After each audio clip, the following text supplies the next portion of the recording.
Hola, mucho gusto. Soy la doctora Raquel Lara. Vamos a hablar de una patología que es muy frecuente en dermatología, principalmente en dermatología pediátrica, y es la patología ungueal en niños.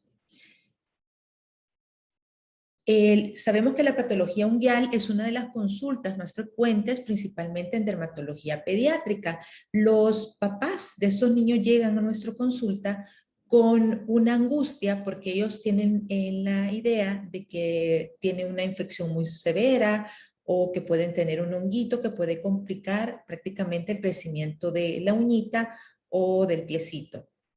Esto es un reto diagnóstico para los médicos, en especial para los dermatólogos, porque si no sabemos diagnosticar adecuadamente estas patologías, podemos complicar los casos, dejando tratamientos muy largos o que pueden afectar también la anatomía de la uña del bebé.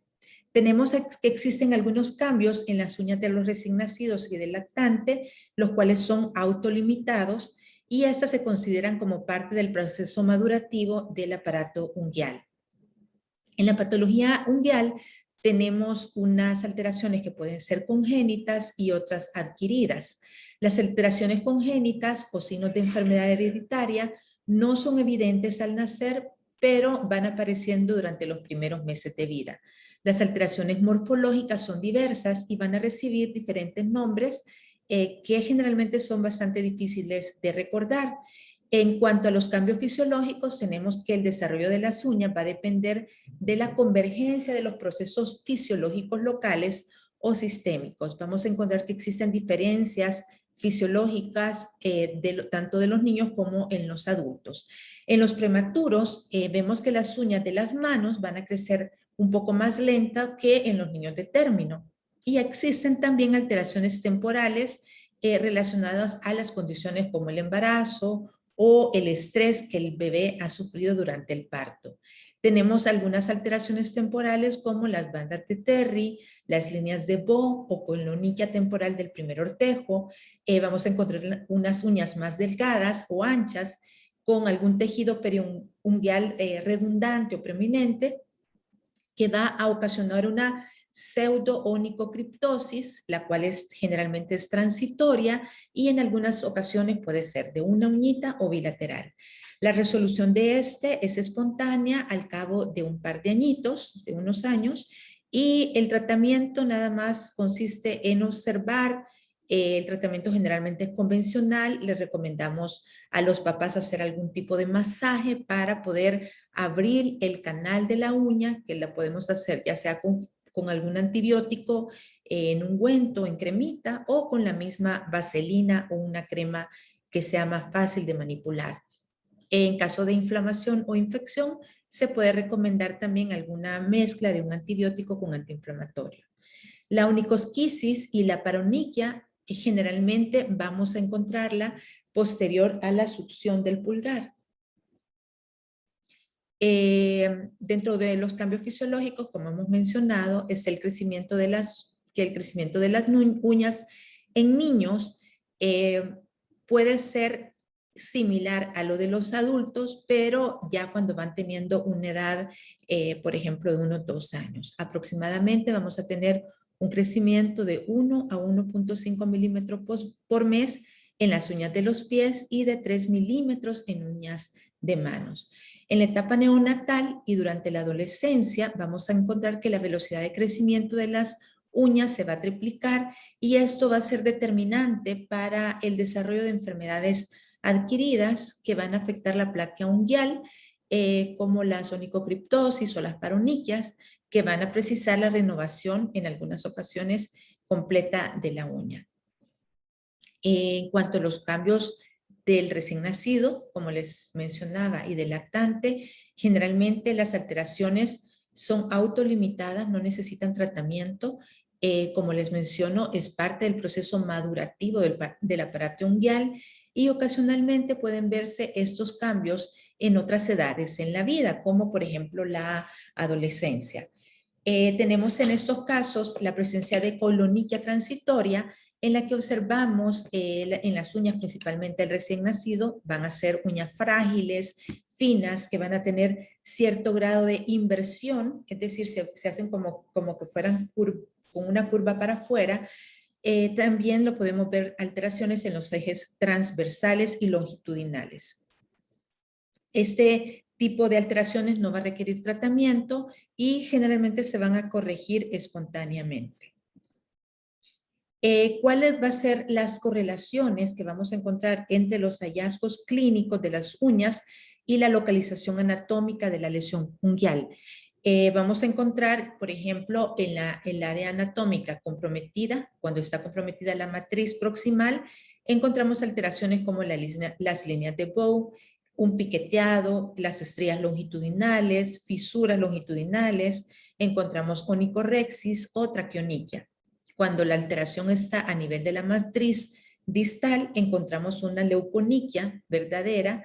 Cuando las alteraciones las encontramos en la matriz proximal y distal, encontramos anoniquia, hiponiquia, coiloniquia, melanoniquia o onicomadesis. Cuando la alteración está en el lecho unguial, encontramos onicolisis, leuconiquia aparente, eritroniquia longitudinal o hemorragias en astías. Cuando la alteración está en el lecho o en el hiponiquio, podemos encontrar hiperkeratosis subunguiales. Cuando tenemos alteraciones en el lecho unguial y la lámina, encontramos onicosquisis.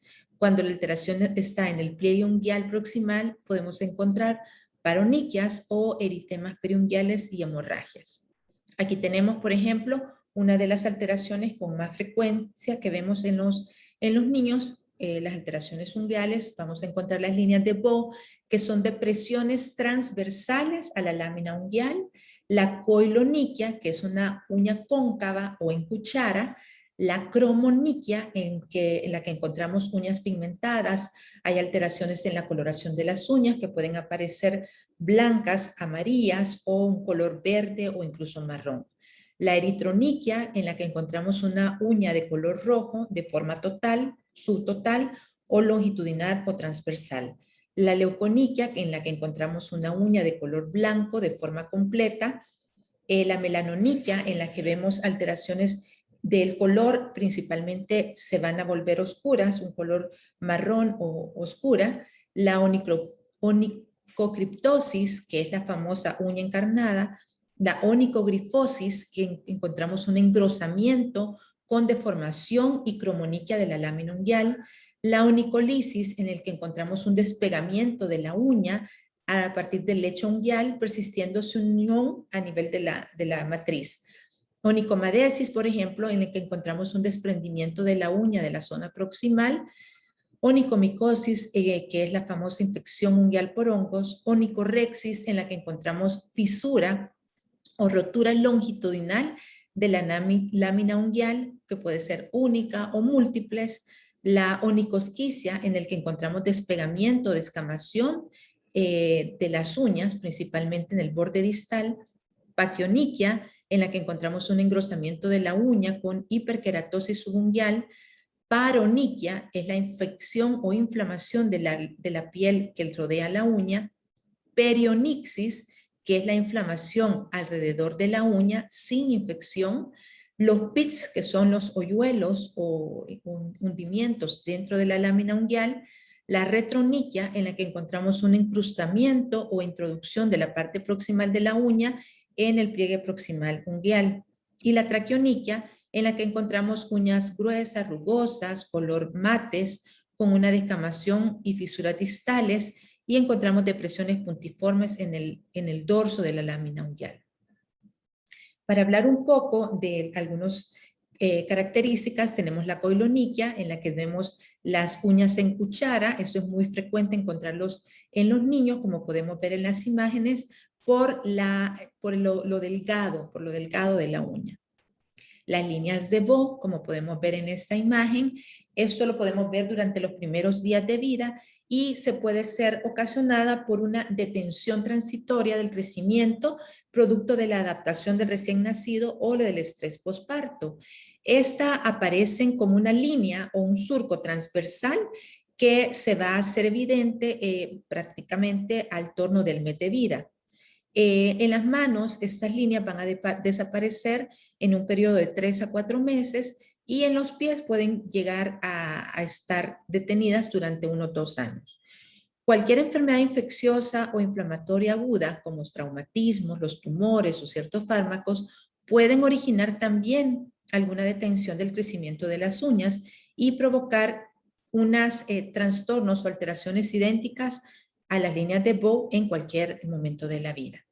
La onicosquisia o onicosquisis va a ser la hendidura lamilar transversal en el borde libre de la lámina. Esto lo vamos a encontrar principalmente en el primer dedo del pie y en el pulgar. No sabemos cuál es la causa de esta onicosquisia, pero sí está relacionado cuando hay mucha humedad o cuando hay baños como repetidos. Los encontramos de forma más frecuente en los adultos. El hábito de chuparse los dedos puede ser un factor desencadenante o exacerbante para la onicosquisia o onicosquisis. Esta es otra de las alteraciones que vemos de una forma fisiológica en algunos niños, son las uñas en chevrón o uñas en V. Vamos a encontrar estas uñas como en forma de espina de pescado. Encontramos unos surcos longitudinales oblicuos que van a converger hacia el centro de la placa unguial distalmente o en forma de V. Lo encontramos en niños de 5 a 7 años y vamos a ver que van a ir desapareciendo con los años. Se han descrito en la vida adulta, principalmente con afección de todas las uñas de las manos y puede estar relacionado con el desarrollo tardío de la parte central de la lámina unguial. Encontramos una hipertrofia congénita de los pliegues unguiales del primer dedo del pie y esa es una hipertrofia de los tejidos blandos que van a rodear a la uña, principalmente de una forma lateral. Generalmente el primer dedo del pie es el que va a estar más afectado y puede llegar a cubrir de una forma parcial o completamente la lámina unguial. Esa puede ser visible al nacimiento, generalmente es autolimitada y puede regresar espontáneamente a lo largo del primer año de vida. Encontramos que hay una falta de sincronía entre el crecimiento de la lámina y de los tejidos periunguiales, producto del desajuste anatómico. Las complicaciones que podemos tener en estos casos son paroniquia, mal alineamiento de la lámina, la presencia de coiloniquia y leuconiquia. Estos eran los cambios fisiológicos, hablamos de los cambios fisiológicos en ese momento. Ahora vamos a hablar de los trastornos congénitos y hereditarios. Dentro de estos tenemos principalmente el mal alineamiento congénito de las uñas de los pies, en la que vemos que las uñas están mal alineadas, las podemos ver laterales o rotadas hacia un lado. Este es un trastorno de herencia autosómica dominante, la expresión de este es variable y como les mencionaba, lo que encontramos es una desviación de la lámina unguial por la rotación lateral de la matriz unguial respecto al eje longitudinal de la falange distal. La lámina se ve deforme, la vamos a encontrar gruesa y que va a tener una coloración grisácea o amarilla. Aquí tenemos un ejemplo de la forma que puede ir tomando este mal alineamiento que también puede cambiar la coloración de la uña. Otra cosa que encontramos de una forma congénita son los surcos transversos y las onicolisis. Estos pueden malinterpretarse como onicomicosis que no van a responder al tratamiento. Y esto es secundario a la irritación de la lámina unguial por una mal posición. Que encontramos también en estos casos es una inflamación del tejido periunguial, la presencia de paroniquia y onicogrifosis. En un 50% de los casos van a mejorar de una forma espontánea y vamos a encontrar que se va a normalizar aproximadamente a los 10 años de edad. Dentro de las otras alteraciones que vamos a encontrar de formas congénitas son las displasias ectodérmicas. Estas se van a incluir dentro de las 200 entidades que van a afectar el tejido derivado del ectodermo, como son el pelo, las uñas, los dientes y las glándulas écrinas o sudoríparas. La otra es la disqueratosis congénita, que va a tener una triada característica y es la pigmentación reticulada de la piel, las lesiones mucosas como la leucoplasia oral, la distrofia unguial, en la que vamos a encontrar cambios liconoides que van a estar presentes en la gran mayoría de los pacientes. Estas se van a desarrollar durante la infancia, en la que encontramos surcos longitudinales, terigión y pérdida completa de la uña en algunos casos. Pueden estar asociados estas disqueratosis congénitas a trastornos pulmonares, alteraciones neoplásicos o trastornos de la médula ósea. En un niño que presente cambios unguiales de forma liquenoide, se debe sospechar esa entidad o hay que ir buscando con otras alteraciones. Ese es un síndrome que no es muy frecuente ver, el síndrome de uña rótula, es una osteonicodisplasia hereditaria. No me voy a detener mucho porque es algo que no es muy frecuente, pero es una enfermedad rara de herencia autosómica dominante. Encontramos una forma de displasia con surcos longitudinales, rugosidades de la lámina o hipoplasia de la parte distal de la lámina. La lúnula, y esa es una forma patognomónica de esta enfermedad, la vamos a ver de forma triangular después de traumatismos, o lo podemos ver también en pacientes que tienen trisomía 21. La otra de las enfermedades congénitas son los pulgares en raqueta, en la que encontramos malformaciones congénitas de los pulgares con braquioniquia. Esto vamos a encontrar un cierre prematuro del epífisis del pulgar con un crecimiento del periósteo hacia el lateral. Lo encontramos falanges distales mucho más cortas que van a hacer que la placa se vea como más ancha del lecho unguial más que la longitud, por eso es que toma la forma de raqueta. Principalmente va a estar afectando los pulgares, sin embargo podemos encontrar otras formas de asimetría. Esa también es una enfermedad de herencia autosómica dominante y no va a requerir tratamiento porque es parte de un síndrome de los síndromes complejos. Otras de las formas de herencia son las anoniquias, microniquias, paquioniquias congénitas, en la que encontramos, por ejemplo, las anoniquias y microniquias, alteraciones de formas aisladas como parte de síndromes complejos o secundarios a la exposición intrauterina de algunos teratógenos como los anticonvulsivantes, heparinas o incluso el alcohol.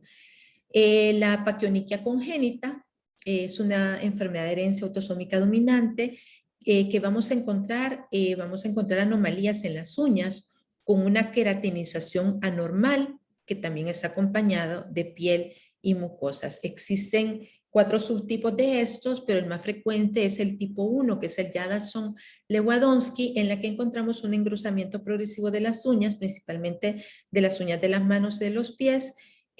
Pueden estar presentes inmediatamente después del nacimiento y que encontramos es una severa hiperkeratosis subunguial con onicolisis, aumento de la curvatura de la uña. Vamos a encontrar una coloración de la uña de tono marrón. No siempre van a estar afectadas las 20 uñas, generalmente van a estar afectadas las uñas de los pies y puede ser secundaria al roce continuado del calzado. Que vamos a encontrar es un engrosamiento de la piel de las manos también y de los pies, y en el 75% de los casos encontramos engrosamiento de la uña con queratodermio plantar que pueden estar presentes ya desde la edad escolar. Este tipo de engrosamiento de la piel y de la uña van a condicionar a dolor, molestias a la deambulación, que puede llegar a producir efectos negativos en el desarrollo, principalmente cuando están cerca de la adolescencia. Otra es la paquioniquia congénita. Vamos a encontrar dentro de las alteraciones inflamatorias, principalmente la dermatitis atópica, en la que encontramos afectación cutánea, principalmente de la zona periunguial, pero también podemos llegar a tener alteraciones como atrofias, distrofias unguiales, unos líquenes por eczemas.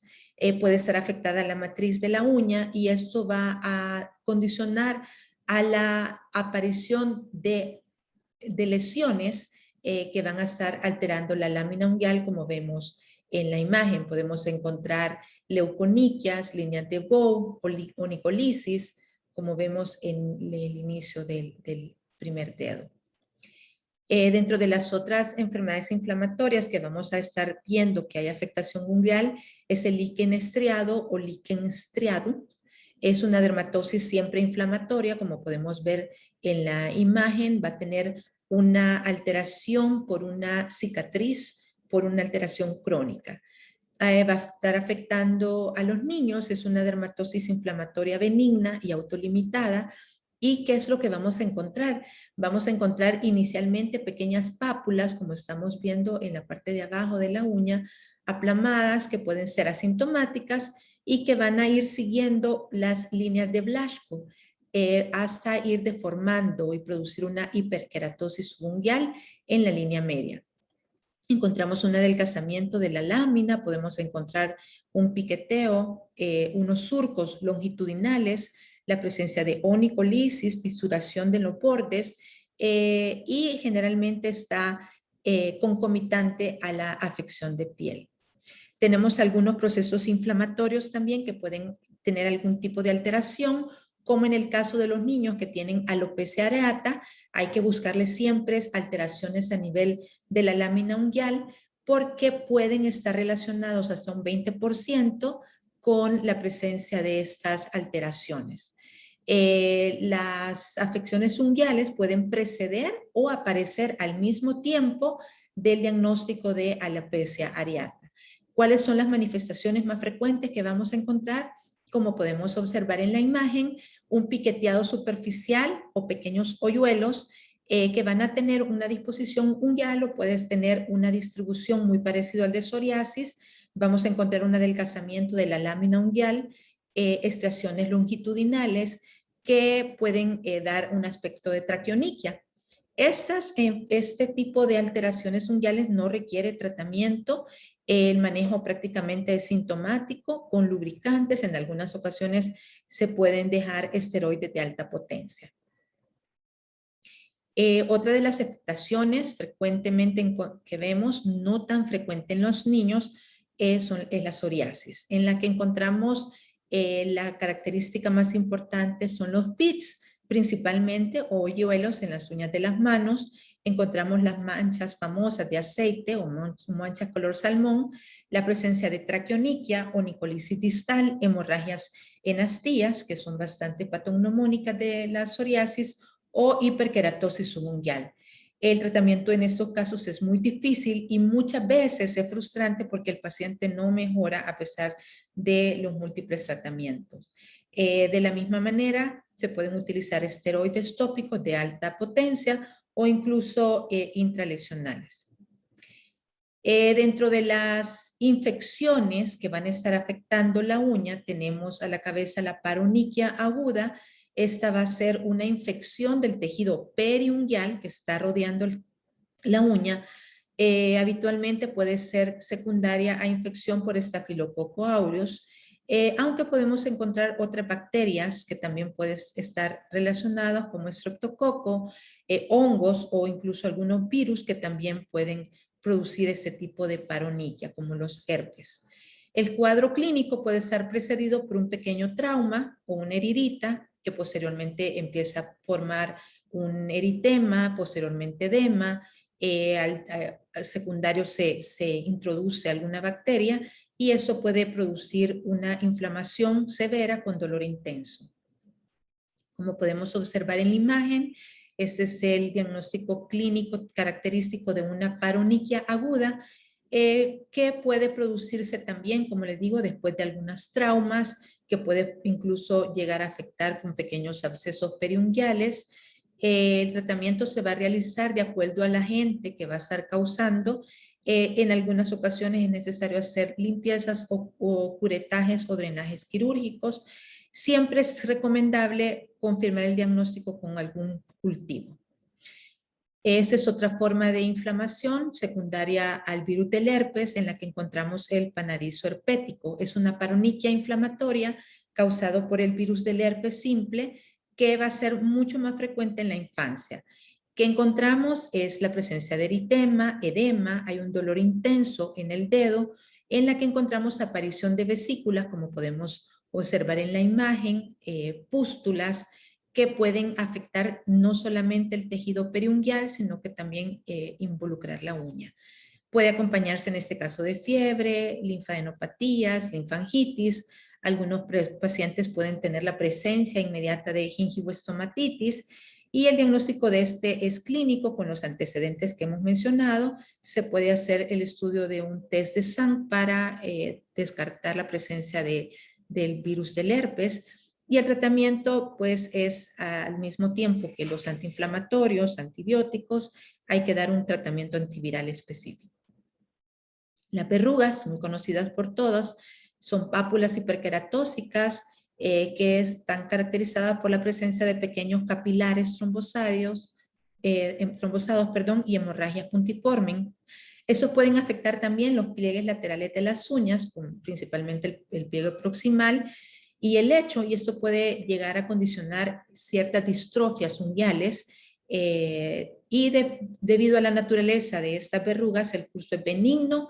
El tratamiento se recomienda que no sea tan agresivo porque puede llegar incluso a deformar la uña de acuerdo si el tratamiento es muy agresivo. Recomendamos usar queratolíticos como cremas antiinflamatorias. Nosotros recomendamos siempre utilizar las cintas adhesivas, generalmente que no tenga poros, cubriendo el área de la verruga, porque esto nos ayuda mucho a que la verruga o que el virus no pueda oxigenarse y eso permite que se muera de una forma más rápida. Las onicomicosis no son tan frecuentes en los niños, sin embargo, hemos visto casos de candidiasis congénita. Y la infección por hongos principalmente se da en la lámina unguial. Como les digo, no es tan frecuente, mucho menos en niños menores de 10 años, y es muy fácil de diagnosticar, de hacer un diagnóstico erróneo de onicomicosis cuando encontramos una patología unguial infecciosa. Siempre hay que descartar en los niños una alteración congénita o una inflamación o una afección asociada más a inflamación o infección. Tenemos las formas clínicas más frecuentes en los niños, la onicomicosis blanca superficial, en la que encontramos invasión de la superficie dorsal de la uña. La lámina unguial vamos a ver que va a tener un color blanco o blanco opaco, de aspecto incluso como rugoso, como un yeso. La onicomicosis subunguial distal y lateral, mucho más frecuente en los adolescentes y en los adultos, en la que encontramos que la infección va a comenzar desde el hiponiquio a los pliegues laterales y se va a ir extendiendo por debajo de la lámina. ¿Qué vamos a encontrar? Es una mancha blanquecina amarillenta en la lámina unguial que va a ir haciendo que la uña se vuelva más delgada, opaca, friable, que se descame con mucha facilidad y puede incluso llegar a producir hiperkeratosis entre el lecho y la lámina.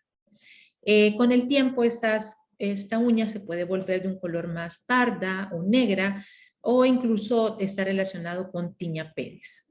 La onicomicosis proximal subunguial tampoco es frecuente encontrarlo en los niños y esta pues lo que encontramos es una alteración en la lámina unguial que puede ser proximal y ese es un marcador de pacientes con inmunodeficiencia.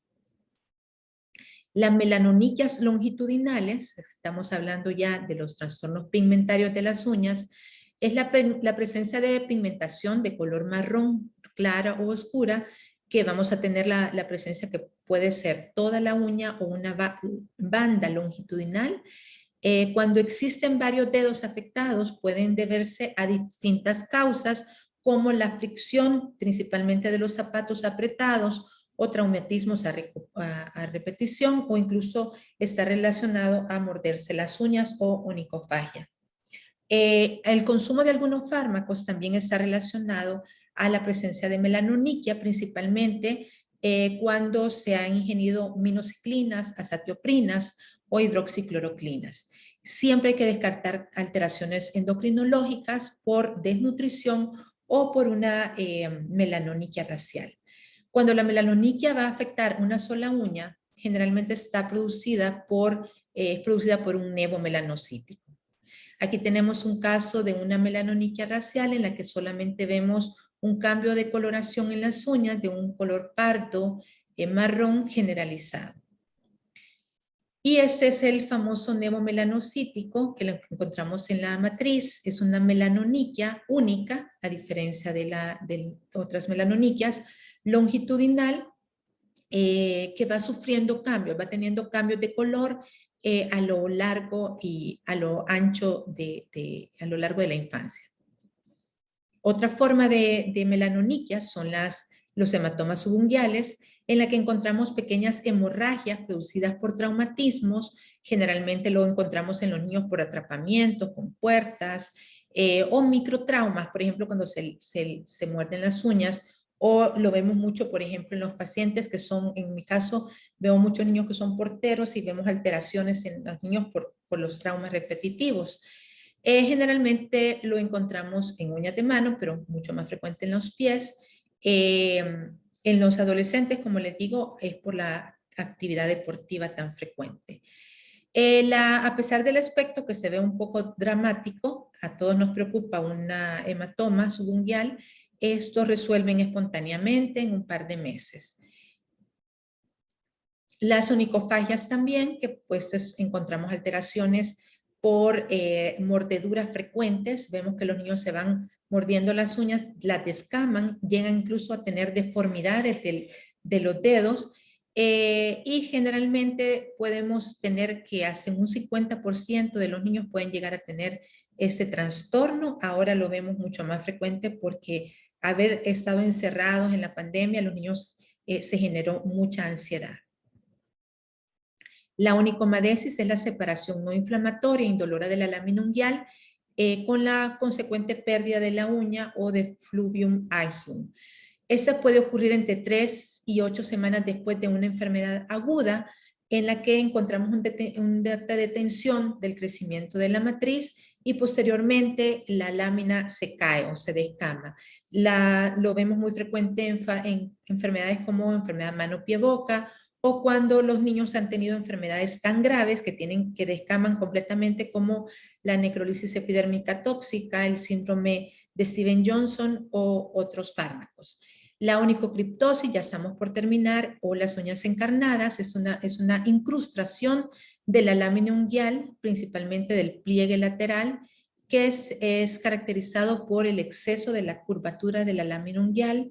Encontramos una uña encarnada y una hipertrofia del pliegue unguial lateral. Dentro de los factores predisponientes, alteraciones misceláneas como mal alineamiento congénito del primer dedo, la hipertrofia de los tejidos periunguiales, los malos cortes principalmente de las uñas cuando se las cortan redonditas o los traumatismos a repetición. El tratamiento de esto va a consistir en retirar la espícula encarnada, tratar el área local con antibióticos, antiinflamatorios y en algunas ocasiones que no mejoran es recomendable una matricectomía parcial. Eso es todo. Muchísimas gracias por su atención.